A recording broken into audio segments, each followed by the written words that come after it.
پاکستان کا جو ایک اسٹرکچر، سیاسی اسٹرکچر یا سسٹمیٹک اگر اسٹرکچر دیکھیں تو وہ فیڈریشن کا ہے، اور فیڈریشن کا جہاں بھی اسٹرکچر ہوتا ہے تو وہاں جو قانون سازی کا اختیار ہوتا ہے یا جو انڈرسٹینڈنگ کا ہوتا ہے وہ اسی طرح ہوتا ہے کہ آپ صوبوں اور وفاق مرکز کو دونوں کو قانون سازی کے اعتبار سے اکٹھے چلنا ہے۔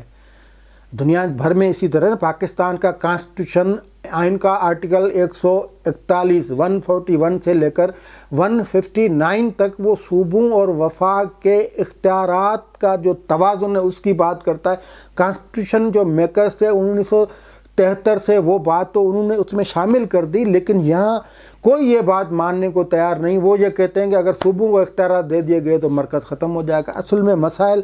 صوبوں کے وسائل کے حوالے سے ہیں کہ صوبوں کو وسائل پہ مالکی نہیں دینی، صوبوں کی حیثیت تسلیم نہیں کرنی، صوبوں کی قوموں کو نہیں ماننا، قوموں کو تسلیم نہیں کرنا، اور یہ شروع سے آ رہا ہے۔ قوموں کی کوئی اہمیت نہیں، صوبوں کی کوئی اہمیت نہیں، ان کے وسائل پہ